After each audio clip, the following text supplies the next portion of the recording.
I was the only one in the conference room who wasn't laughing. They called me drama queen behind my back. They said, "It's just jokes." 6 months later, I was the reason they lost the biggest contract in company history. $10 million vanished overnight. And I never had to say a word until everything had already burned to the ground. They thought silence meant submission. They were wrong. My silence was a loaded weapon, and I was just waiting for the perfect moment to pull the trigger. My name is Lauren Whitaker. And at 34, I'd built my career on being the person who could close impossible deals. Senior Strategic Partnership Specialist at ArcLight Consulting, a title that meant I was the one they sent in when millions were on the line. Our Austin office gleamed with exposed brick and Edison bulbs, the perfect facade for what we really were. A government contractor dressed up as a tech startup, complete with ping-pong tables no one used and kombucha on tap that had gone flat months ago. The morning it started, I was running our weekly strategy session, 23 people around a conference table that cost more than most people's cars. And I was walking them through our approach for the Novacom contract, our shot at the big leagues. $10 million. The kind of money that would put ArcLight on the map nationally. So if we position ourselves as, I was saying, when Travis Monroe, our VP of Business Development, interrupted. "Hey everyone, before Lauren continues boring us to death with actual work." He paused for effect. That practiced pause I'd seen him use 100 times. "I made something special for today's meeting." The projector flickered.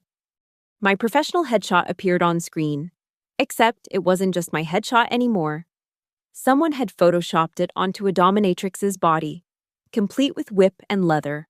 The title read, "Lauren's Real Management Style." The room erupted, not just chuckles, full-throated laughter.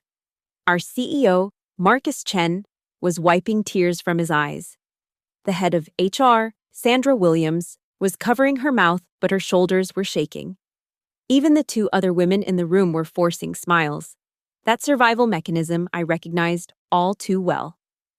"Come on, Elle," Travis said, using that nickname I'd never given him permission to use. "You know it's funny. You're always so serious, so intense. We thought you needed to loosen up." I stood there, presentation clicker still in my hand, feeling something inside me calcify. Not break, that would come later, but harden into something sharp and patient. "Should I continue with the Novacom strategy?" I asked, my voice steady as granite. "God, see?" Travis threw his hands up. No sense of humor. This is why we need more fun in these meetings. "Lauren, you're like the office mom, but the kind who grounds everyone." More laughter. Someone, I think it was Jake from development, actually high-fived Travis. I clicked to my next slide, a revenue projection graph. As I was saying, if we position ourselves as the security-first option. But I wasn't really talking about positioning anymore. In my mind, I was already building something else. A file, a case, a weapon. They thought they knew me, Lauren Whitaker. The uptight overachiever who couldn't take a joke. They had no idea who they were really dealing with. I'd grown up with 3 brothers who'd taught me that the best revenge isn't served cold. It's served with documentation. That night, I went home to my empty apartment and created a new folder on my personal laptop. I named it, "It's Just Jokes." Then I uploaded the screenshot I'd quietly taken with my phone while everyone was laughing. The timestamp was clear. The attendee list was visible in my calendar invite. Evidence file number 1. They wanted to play games in a professional setting? Fine. But I'd learned long ago that in any game, the person taking notes usually wins. I poured myself a glass of wine and stared at that folder on my screen. 6 months, I told myself. Give it 6 months. By then, I'd have enough to bury them all. And the beautiful part? They'd keep laughing right up until the moment they realized the joke had always been on them. The jokes evolved like a cancer, each mutation more malignant than the last. 2 weeks after the dominatrix incident, I found a printed meme taped to my monitor, my LinkedIn photo superimposed on a Karen template with the caption, "When Lauren asked to see the manager." Of fun. By lunch, it had been shared in 3 different Slack channels. I screenshot everything, saved the physical copy in a manila envelope I kept locked in my desk drawer. Travis had deputized himself as the office comedian, and I was his favorite material. During a client call about cybersecurity protocols, he private messaged the entire sales team. Lauren's explaining encryption like she's protecting her diary from middle school. Dear diary, today Travis hurt my feelings again. The Slack notification sounds punctuated my presentation like digital laughter. But it wasn't just Travis anymore. The culture had metastasized. Jake from development created a Slack emoji of my face called Lauren Disapproves, that people used whenever someone suggested happy hour or told a joke. Brad from accounting started a betting pool on how many times I'd say inappropriate in a week. The newer hires, desperate to fit in, began contributing their own content. The breaking point came during our quarterly review. I was presenting our partnership pipeline when Travis interrupted. Again. Before Lauren puts us all to sleep with her charts, he announced, I want to present an award. He produced an actual trophy, one of those cheap plastic things from a party store, with a label maker tag, ArcLight's Least Likely to Get Late Award. The room went silent for exactly 2 seconds before exploding in that particular kind of laughter that comes from discomfort disguised as humor.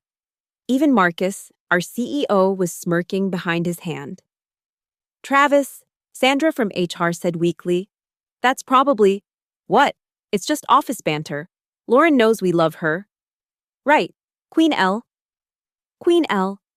His newest nickname for me, dripping with mockery every time he said it. I set down my laser pointer with deliberate calm. Are we done? I have actual work to present. See? Travis gestured at me like I was Exhibit A. No fun at all. That night, insomnia became my companion. I'd lie in bed replaying every incident, feeling them accumulate like stones in my chest. My doctor asked about my stress levels when my blood pressure spiked. I told her work was challenging and accepted the prescription for anxiety medication I'd never needed before. But I wasn't just suffering. I was documenting. Every Slack message got screenshot and backed up to 3 different locations. I figured out how to record Zoom meetings without the notification. When Travis accidentally shared a PowerPoint in the all-hands meeting with a slide titled Lauren's Dating Profile. Tagline, seeking someone who appreciates Excel spreadsheets and crushing dreams. I had my phone recording before he could claim technical difficulties. I started noticing things I'd missed before. How the 2 other senior women in the office had both left within the last year. How the new female interns were never assigned to work with Travis directly. How Sandra from HR had a folder on her desk labeled Monroe T that she'd quickly flip closed whenever someone walked by. One Thursday, I stayed late finishing the Novacom proposal. The office was empty except for the cleaning crew when I heard voices from the conference room, Travis and Jake, reviewing presentation slides. Make sure you include that photo of Lauren from the holiday party, Travis was saying. The one where she actually smiled. Caption it, rare sighting in the wild. Isn't the client coming to this? Jake asked. That's what makes it funny. She'll have to sit there and take it. Professional Lauren can't make a scene in front of Novacom. I stood in the hallway, fingers wrapped around my phone, recording every word. They were planning to humiliate me in front of our biggest potential client. The contract I'd spent 6 months cultivating. That's when I stopped feeling hurt and started feeling something else. Cold, calculated, patient.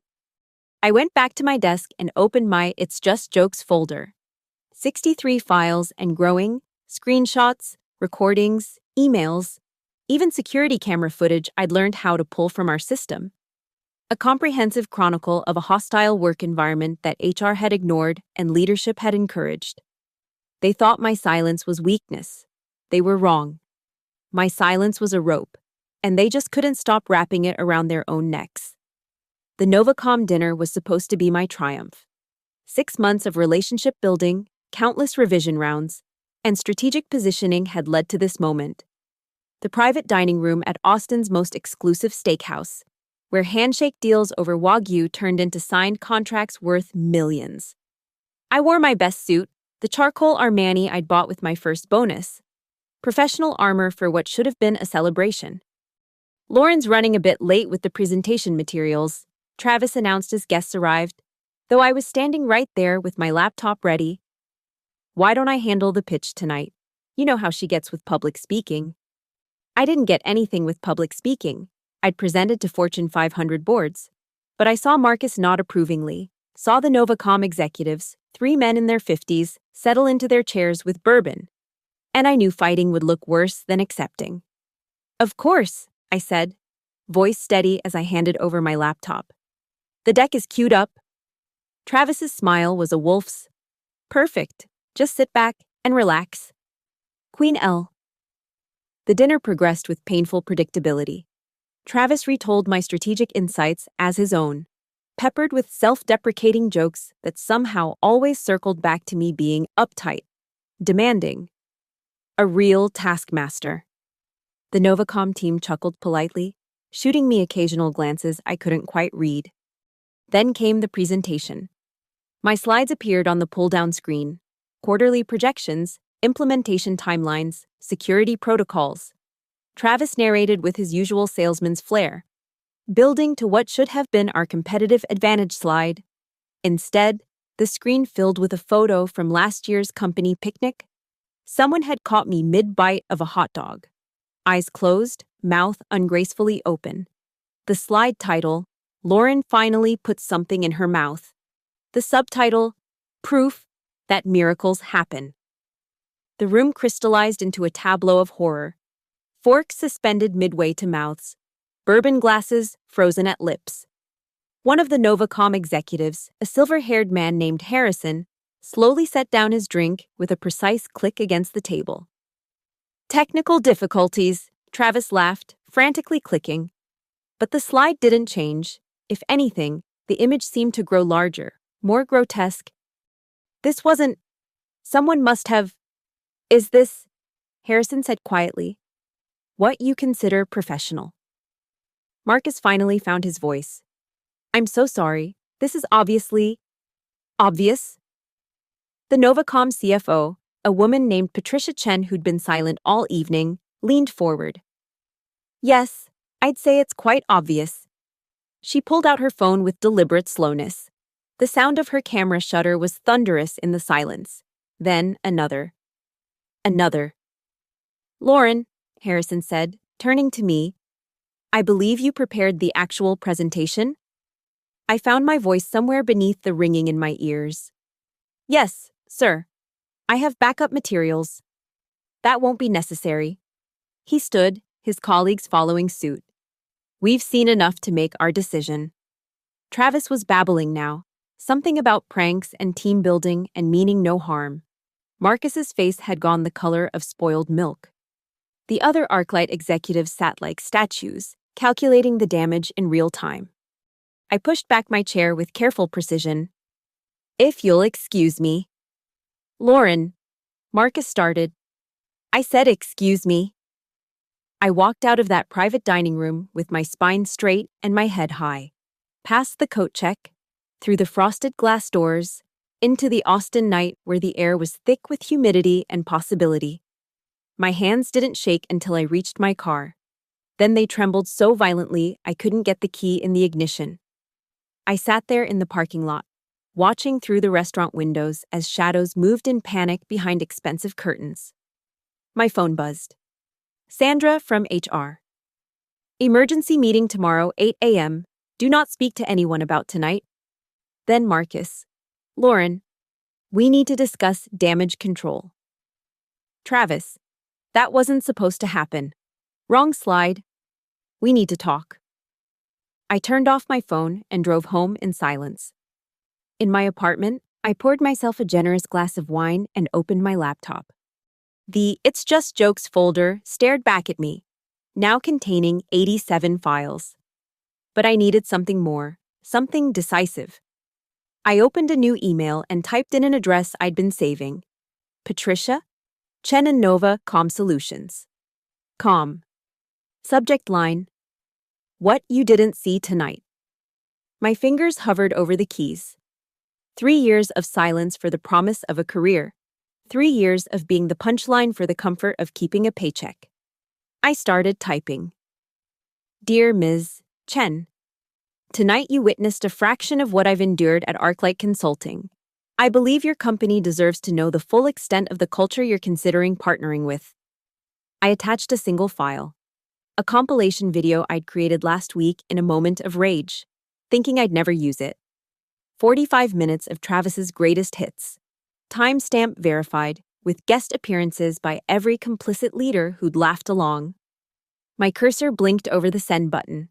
They thought tonight was rock bottom. They had no idea how far I was willing to let them fall. Send. The emergency meeting never happened. I arrived at 8 a.m. to find my keycard deactivated and a security guard holding a banker's box with my desk contents. Ms. Whitaker, I've been instructed to escort you out. HR will contact you about your final paycheck. I smiled at him, actually smiled. Of course they will. That afternoon, I sat across from Diana Reeves, the sharpest employment attorney in Austin. Her office walls were covered with settlement checks framed like trophies.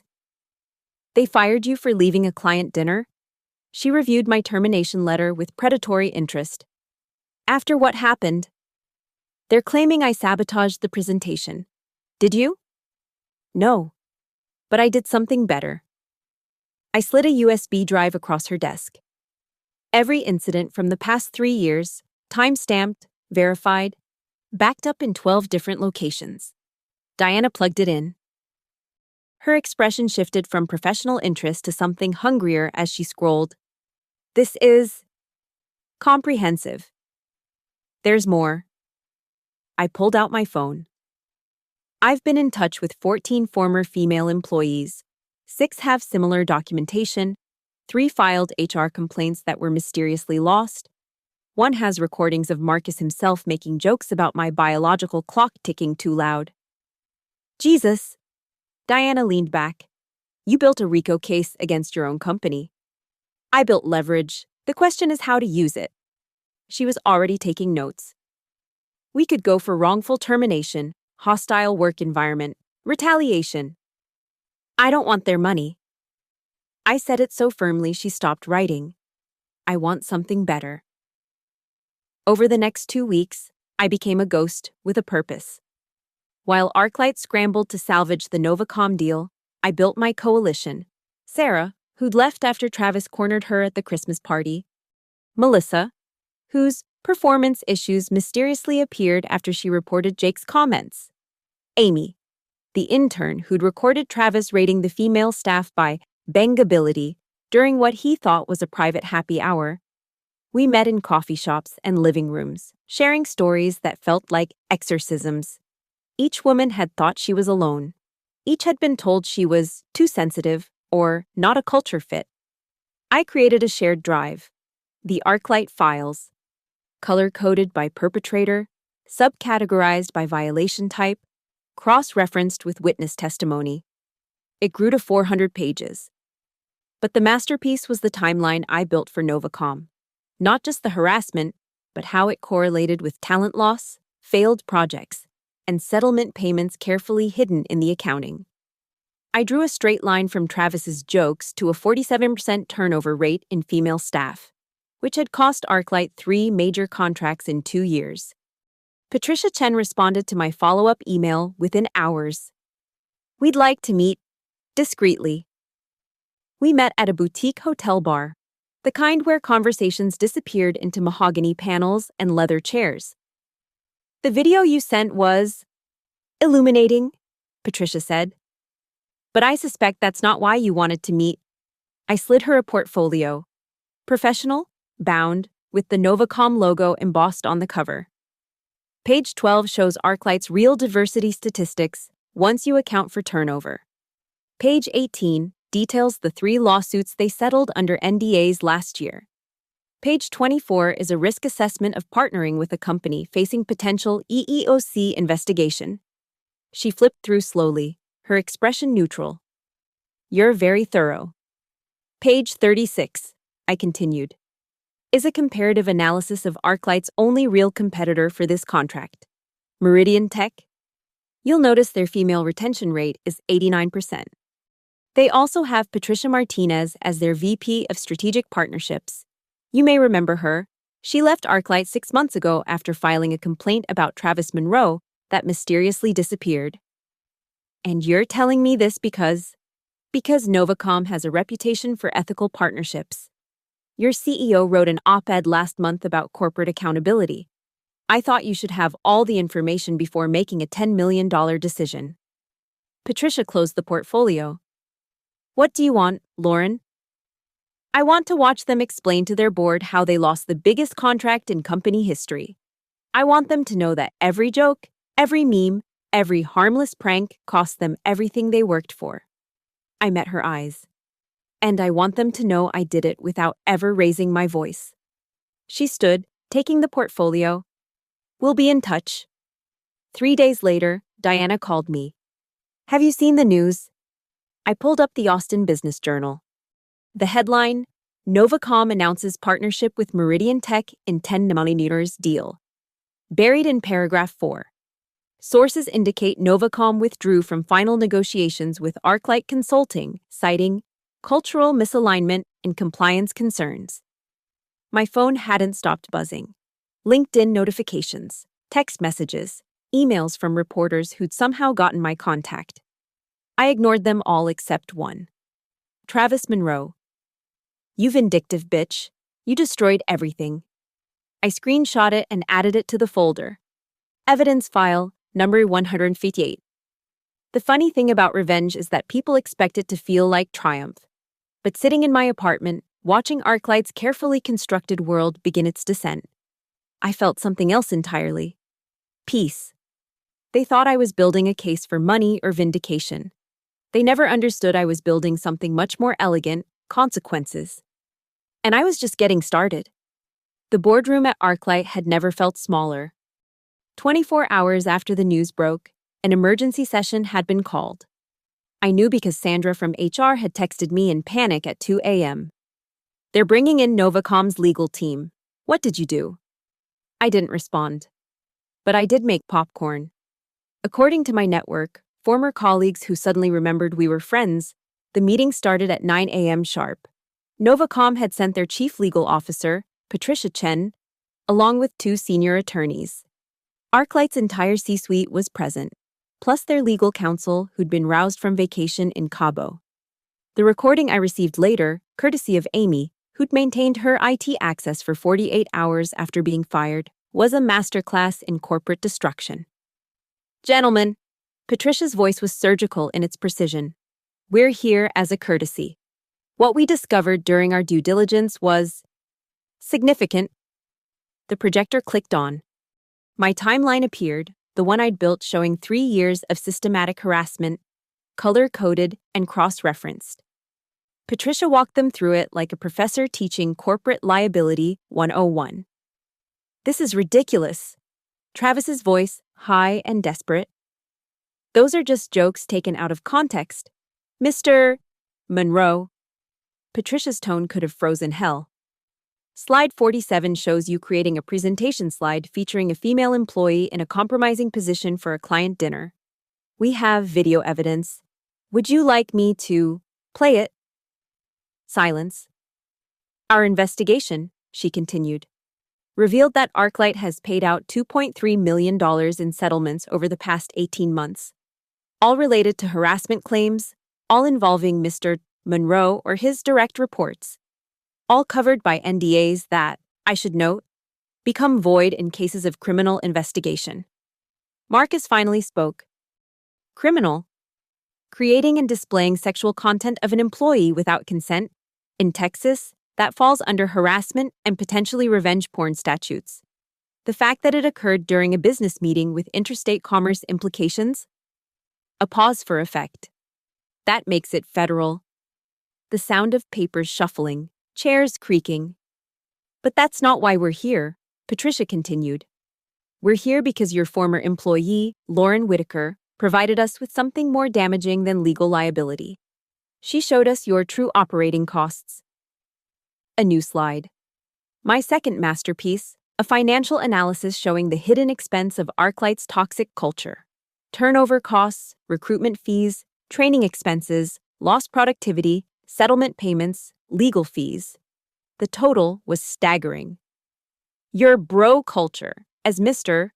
Monroe proudly calls it, has cost your company approximately $7.4 million over 3 years. That's not including the contracts you've lost due to reputation issues, which we estimate at another $15 million. This is speculation, someone protested. This is math. And speaking of mathematics, let's discuss why we're really here. Patricia's voice sharpened. In reviewing the contract proposals, we noticed some interesting discrepancies. It seems Mr.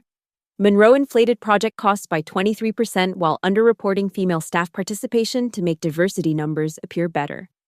In federal contracting, we call that fraud.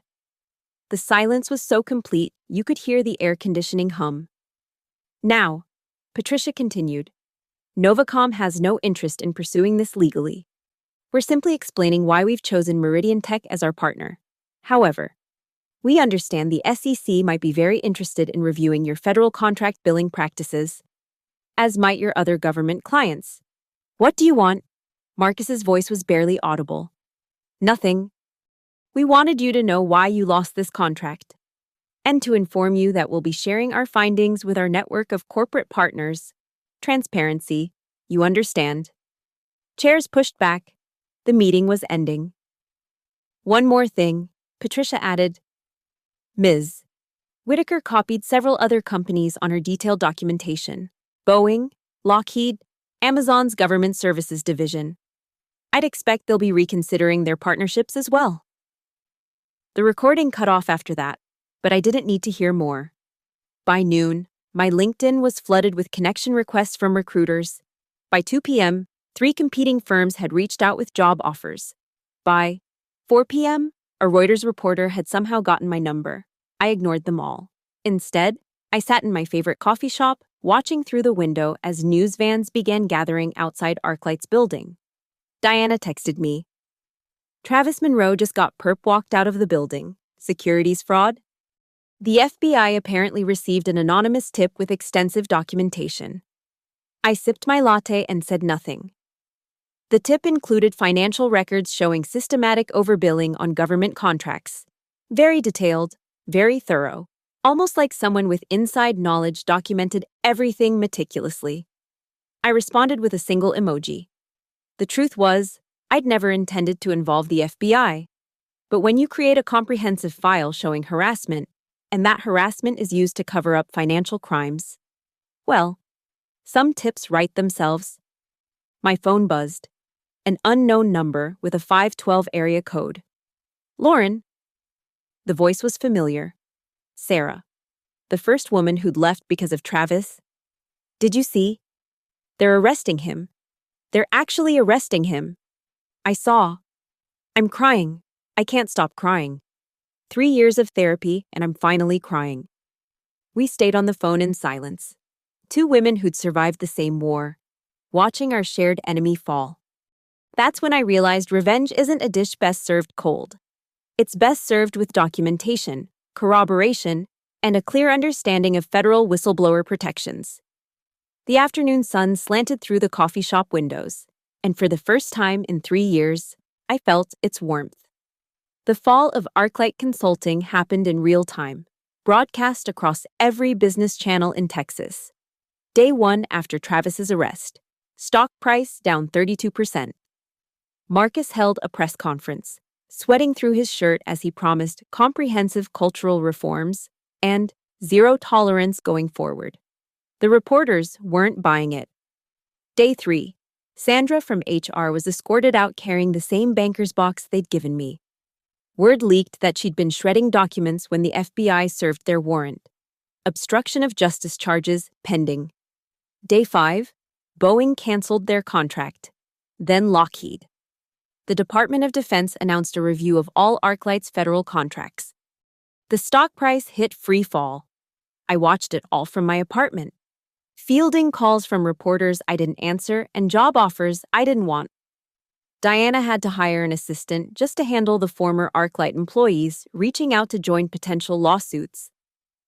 You could own that company by the time we're done, she told me during our weekly check-in. The board is hemorrhaging money trying to salvage this. I told you, I don't want their money. Then what do you want? You've won.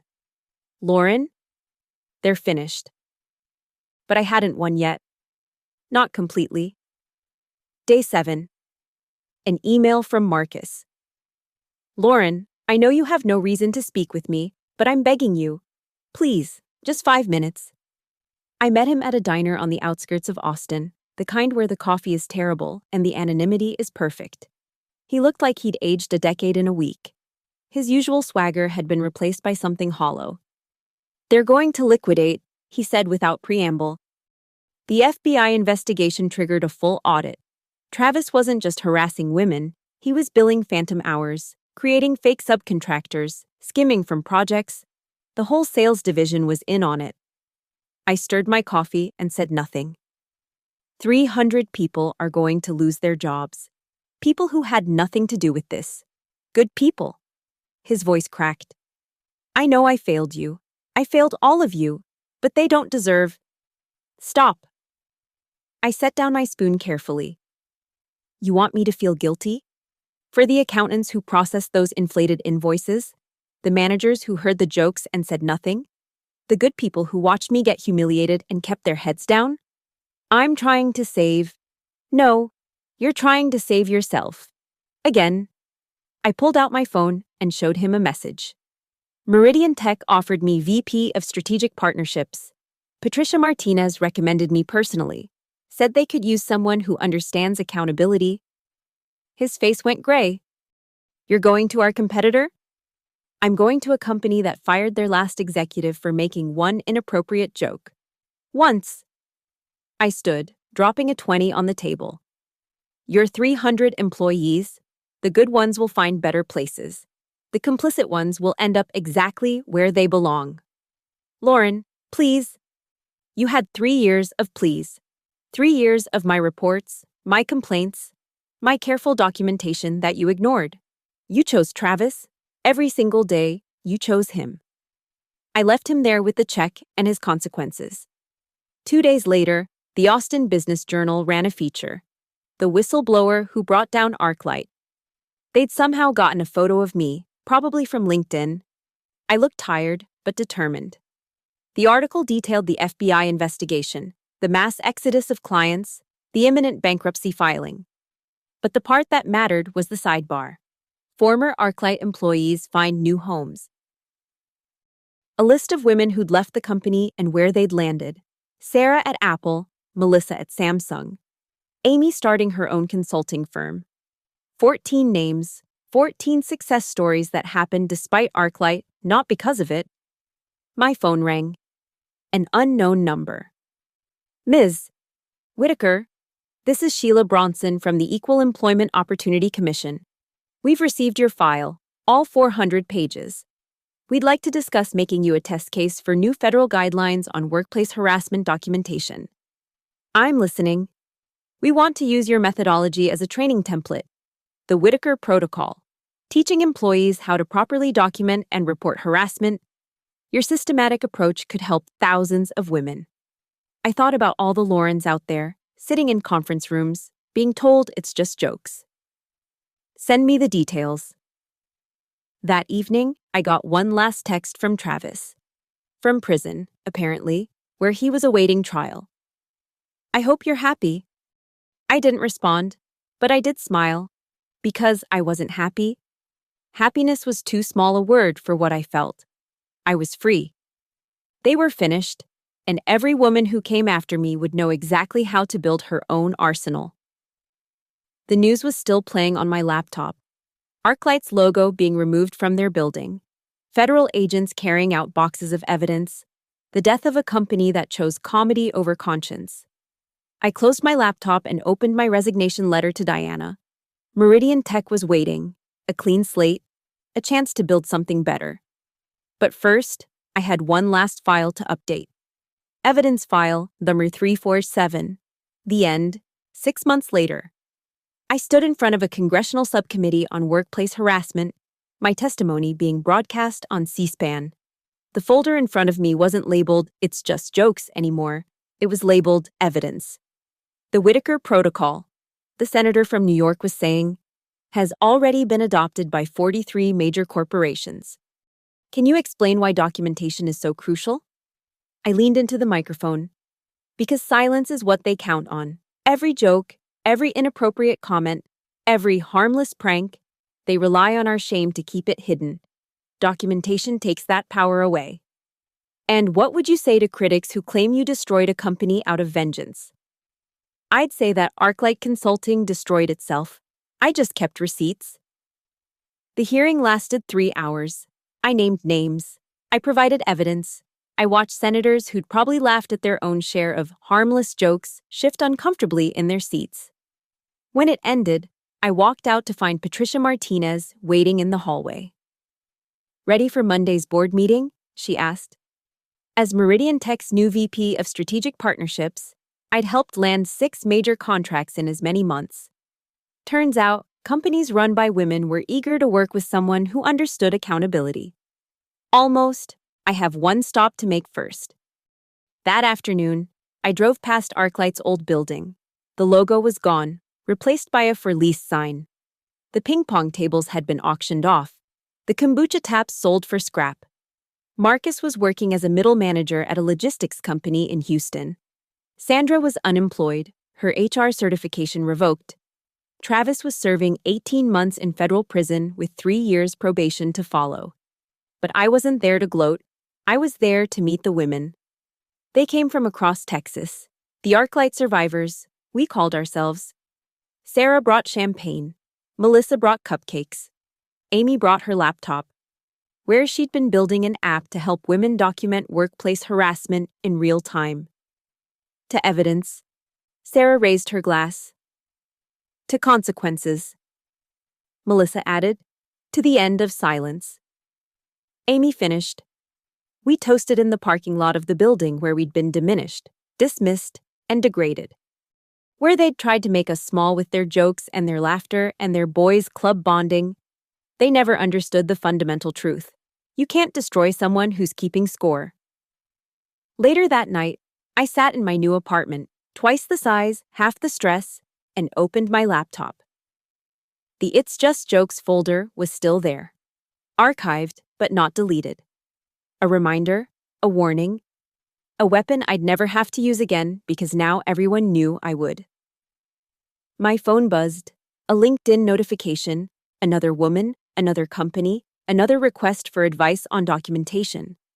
I'd answer it tomorrow, like I answered them all, building an army one Excel spreadsheet at a time, but tonight, I poured a glass of wine and stood on my balcony, looking out at the Austin skyline.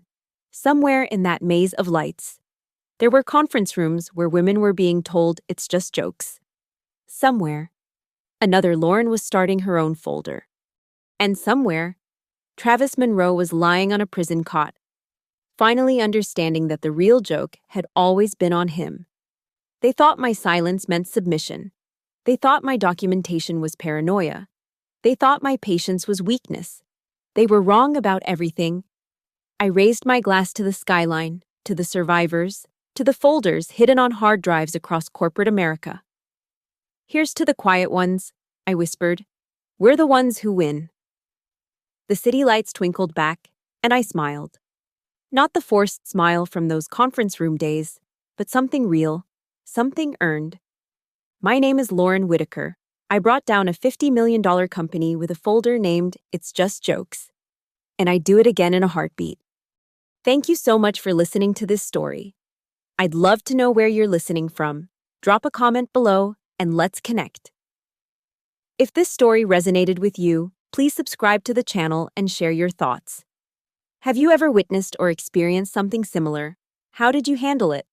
Let's discuss in the comments. Your story matters too.